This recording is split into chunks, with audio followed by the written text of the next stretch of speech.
From the studios of TV Grace International, here are the ineffable words of God.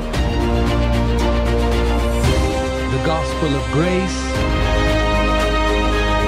on the lips of the man Christ Jesus.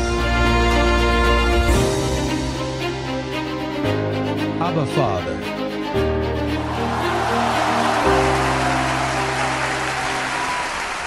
Ang topic ngayon ay ang diwa ng mundo kumpara sa Espiritu ng Diyos. May dalawang espiritu. Ikaw ay nasa mundo o ikaw ay nasa Diyos. Tama? Kaya ang salita ang magsasabi kung ikaw ay nasa mundo o ikaw ay nasa Espiritu ng Diyos. Dahil lahat ay kailangan gawin sa pamamagitan ng salita, hindi personal na opinyon ng sino man. Kasi sabi nga, ano ang immortalidad para sa Ebanghelyo? Oo, si Jesucristo mismo ang nagtatag ng Ebanghelyo sa isipan ni Pablo upang kapag nagpakita siya sa ikalawang pagkakataon, mahigpit niyang hawakan ang pundasyong iyon. Hindi ako makapunta at makapagsalita tungkol sa mga bagong bagay, kailangan kong lumapit at pag-usapan ang nakasulat sa pundasyong iyon. Tama? Tingnan natin kung gayon ang unang mga taga-Korinto, Kabanata 2, sa talatang 12. Basahin natin ito ng mahinahon, walang pagmamadali dito. Kahit isang verse lang ang pinag-uusapan, yun lang. Although laging 2 o 3 pa. Pero doon na lang tayo kasi gusto ko kung ano ang iniisip mo. Ano ang pinaglilingkuran natin sa Diyos? Sa pag-iisip, mas mabuting mag-isip ka na. Kailangan mo na ilagay ito upang magamit. Mag-ehersisyo. Sabi niya, at ginagawa natin. Si Pablo ay nagsasalita. Yung iba hindi, yung mga tuli hindi. Ngayon sinasabi ni Pablo, kami na naniwala sa biyaya na tinalikuran ng pundasyon bago ang krus, yaong sa atin na lumabas sa kautusan ni Moises, yaong mga lumabas sa mga rudiments ng doktrina ni Kristo. Hindi natin natanggap ang espiritu ng sanlibutan, ngunit ang espiritong nagmumula sa Diyos para sa anong layunin? Upang magsalita ng mga wika, upang tumalon, sumayaw, upang gumulong sa sahig, upang sumigaw ng haleluya. Ano ang katuyuan pagtanggapan Espirituhan Diyos? Upang malaman natin kung ano ang ibinigay sa atin ng Diyos. Tapos kailangan mo na matuto ayon sa Ebanghelyo na siyang ibinigay sa inyo. Ngayon, ilang espiritu ang nakikita ninyo ron? Ilan po? Hindi ba't doon ang espiritu ng mundo o kaninong espiritu? Dalawang espiritu. Kaya ang ideya ay upang malaman kung alin ang nasa iyo. Ngayon, ang diwa ng mundo ay hindi pag-inom ng alak o pagpi-party. Hindi, iba ang pinag-uusapan niya doon dahil may context yon. At ang konteksto niyan ay Kabanata 1 nang sabihin ng apostol na sa pamamagitan ng kautusan ni Moises, walang nakakilala sa Diyos, ito ay nalulugod sa Diyos na iligtas tayo sa pamamagitan ng kamangmangan ng pangangaral. Kaya ang diwa ng mundo ay ang batas. Ang ebanghelyo ng pagtutuli, ang ebanghelyo na si Moises ay nagdala at walang sino man ang makatupad. Yung science, yung false science, yung nabanggit mo. Kaya ito ay pakikipag-usap doon na ang espiritu ng mundo ay dumating sa order hindi upang ipaalam sa iyo kung ano ang ipinagkaloob sa iyo ng Diyos, ngunit upang ipagbawal ka. Siya ay dumarating upang tawagin kang makasalanan. Siya ay dumarating upang sabihin sa iyo na ang dyablo ay nagbabantay sa iyo. Dumarating siya para sabihin sa inyo na kailangan ninyong magpabinyag. Kailangan mong gawin ito. Lahat ng ginawa ni Jesus ng Nazaret, kailangan mong gawin ito. Ngayon, ano ang ipinagkaloob sa inyo ng Diyos?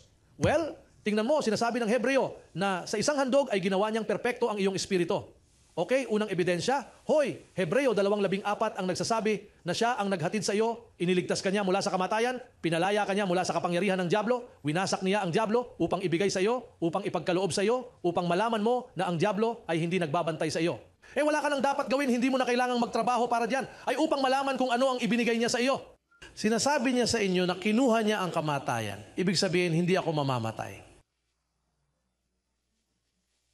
Hindi ako mamamatay at kahit na ako ay mamatay sa pisikal. Tingnan natin bilang isang halimbawa na ang ilang mga mapalad na tao out doon ay namatay pisikal. Hindi talaga siya mamamatay, matutulog na lang siya sa kung anong transformation ang darating. Kahit karamihan sa atin ay hindi mamamatay kahit pisikal, dahil ang pagbabago ay darating.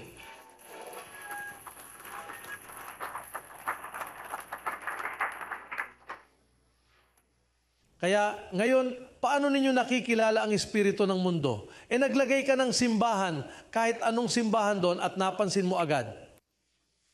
May mga bawal. Hindi kinakain ng karne sa simbahan na ito tuwing Biyernes. Sa simbahan na ito, hindi sila ganyan ang pananamit. Sa simbahan na ito ay kailangan mong mabinyagan. Kailangan mong magkaroon ng anumang uri ng binyag. Kailangan mong gawin ito at yon. At saka doon nagsisimula ang listahan ng diwa ng mundo. Pero bakit natin alam na ang diwa ng mundo ay nasa mga relihiyon ngayon? Dahil ang mga relihiyong ito ay tumutukoy sa kanilang sarili ng eksakto sa kung ano ang sa mundo. Ang ebanghelyo ni Moises ay hindi ang espiritong nakalulugod sa Diyos. Tingnan mo, sabi ng propeta, binigyan ko sila ng mga batas para hindi nila ito masunod. Moises, ang batas ni Moises ay hindi kailanman ang puso ng Diyos. Ibinigay ko raw ito sa kanila upang hindi nila ito matupad, upang masira sila at ipaalam ang kasamaan. So iyan ang espiritu ng mundo, ang espiritu ni Moises. Kaya lang may depekto ang pact na yan, may depekto. Kaya pagkatapos ay nagdala siya sa iyo ng isang mas mahusay na tipan. Pagkatapos ay ang espiritu ng mundo. At ang espiritu ng Diyos ay dalawang espiritu. Tulad ng pagkakaroon ng 2 apostol, ang pagiging apostol ng 11 apostol at ang pagiging apostol ni Pablo. May 2 Jesus. Si Jesus ng Nazareth, ang nabuhay na mag-uli na si Jesus, 2 pagpapakita. 2 karunungan, yaong sa mundo at sa nakatakdang karunungan. Lahat ng bagay sa kasong iyon ay 2. Ganon din naman ang paraan. May 2 ebanghelyo. Ang mga ebanghelyo ng pagtutuli at ang ebanghelyo ng hindi pagtutuli. Kaya kailangan nating palakasin ang ating sarili sa tunay na diwa ng Diyos. Alam mo ba kung bakit? Kasi kung wala kang espiritu ng Diyos, yun ang ebanghelyo. Napaliwanag ni Pablo, yan ang tunay na diwa. Tapos hindi mo na makikita si Lord. Bakit nakikita mo ang Panginoon at alam mong nandito siya? Dahil nasa iyo ang espiritu na tumutukoy sa Panginoong iyon. Kung hindi, hindi mo ito makikita. Kaya nga nakikita mo na hindi nakikita ng iba. Sabi nila, paano dumating ang Panginoon? Nasaan na ba siya? Hindi nila ito nakikita. Ngayon tingnan natin ang 2 liham sa mga taga-Korinto, Kabanata 11, talata 4, upang matukoy kung ano ang pinag-uusapan natin. 2 liham sa mga taga-Korinto. Kung susuko ka sa Espiritu ng Diyos ngayon, kung gayon, agad kang dumadaan mula sa isang kaluwalhatian patungo sa isa pa at agad mong nakikita ang Panginoon. Sa loob ng ilang segundo, hindi mo ba nakikita na kung nasa iyo ang espiritu ng mundo, may tabing sa ibabaw nito? Kung makapasok ka sa espiritu ng Diyos, tinatanggal nila ang tabing at nakikita mo ng malinaw. Tingnan mo nga doon. Iyon ang sinasabi ni Pablo, ang nag-iisang nagsalita tungkol dito, sapagkat kung may dumating na nangangaral sa iba, na yung ginawa namin sa iyo, ano? May isa pa bang Jesus? Siyempre si Jesus bago ang krus at si Jesus pagkatapos ng krus. Kaya bakit kailangang sabihin ni Pablo kung may darating na nangangaral ng ibang Jesus? Kung nandun lang ako, sasabihin ko sana sa kanya, Hoy Paul, pero alin ba isa pa? May isa pa, yung bago ang krus ay Hudyo.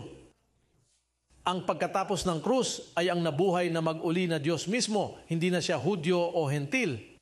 Ibig kong sabihin, kapag sinabi ni Pablo, kung may dumating na nangangaral ng ibang Jesus, pakiwari ko ang 11 apostol ay nagsabi, hindi, teka, meron.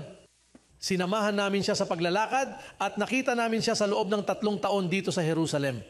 Pero sabi niya, hindi naman yun. Hindi na ganun ang sitwasyon. Matapos mabuhay na mag-uli, isa na siyang Jesus ngayon.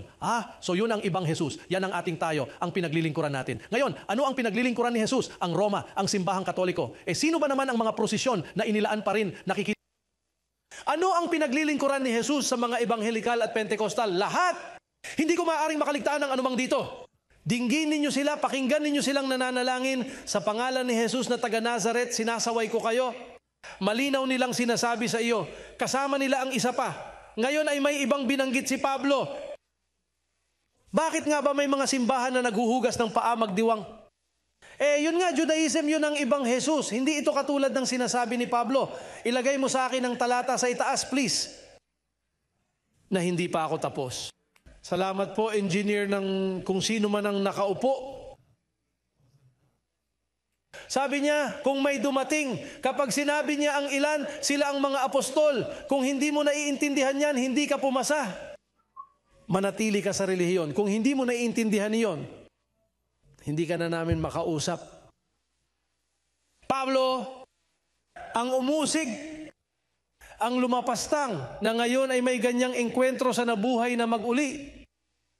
At siya ay nagpapakita sa kanya sa daan patungong Damasco at sinasabi niya, Panginoon, sino ka? At sinasabi niya sa kanya, ako si Adonai. Paano? Pero hindi ba't ikaw si Jesus ng Nazaret? Sa makatuwid, ako ay si Jesus ng Nazaret. Ngunit kapag nadaig ko ang kamatayan, ang aking katawan ay niluluwalhati. At kaya ngayon ako ay Diyos. Ang ibig sabihin ay ano ang, Hoy Pablo, napatakip ako ng belo.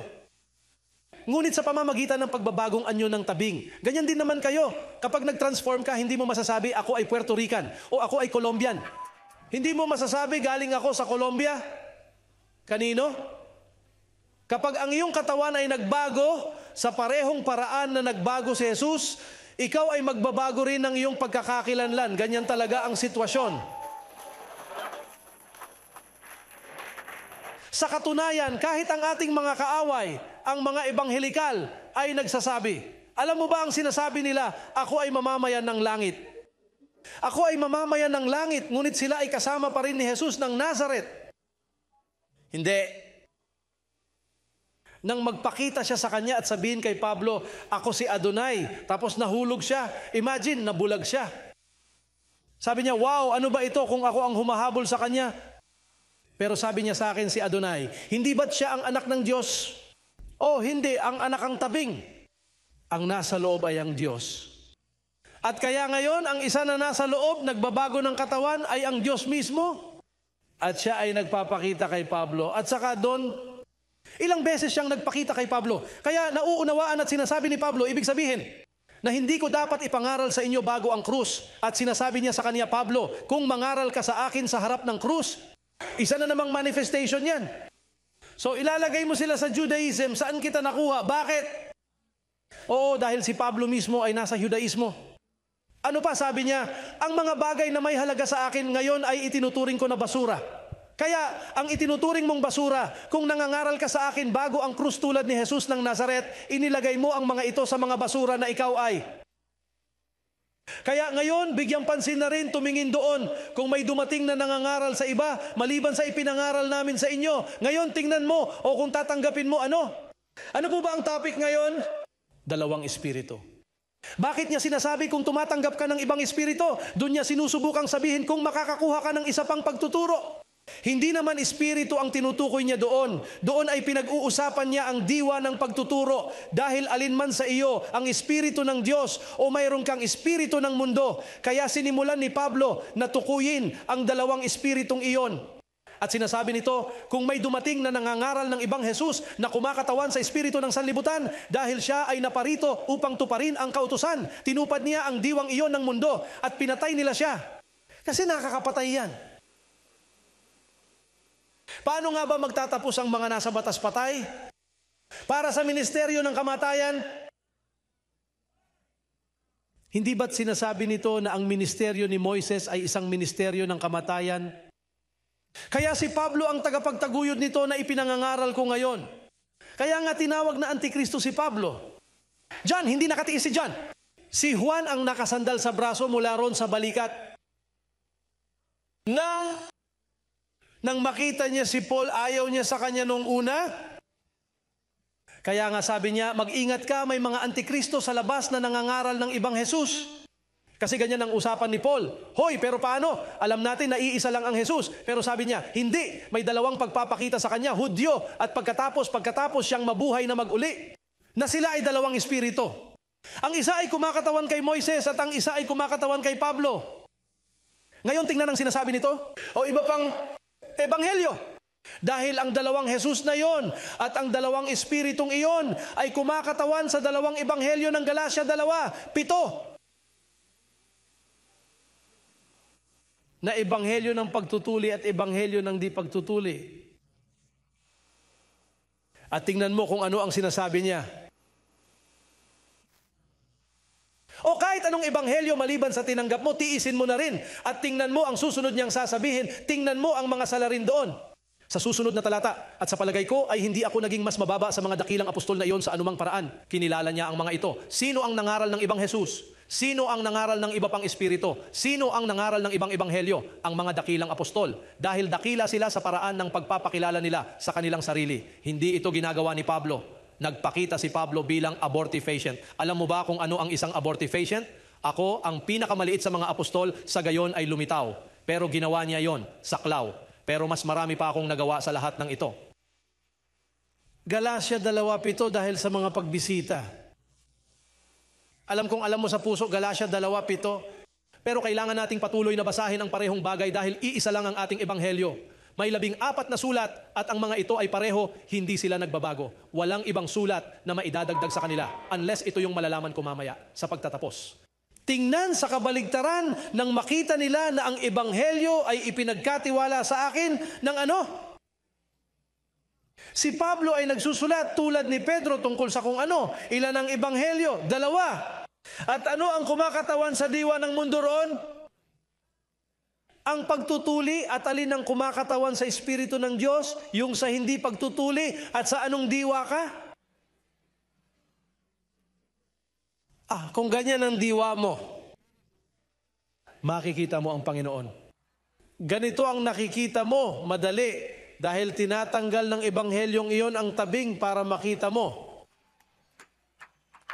Magtatampo na kami. Ano pa ba ang gusto nila?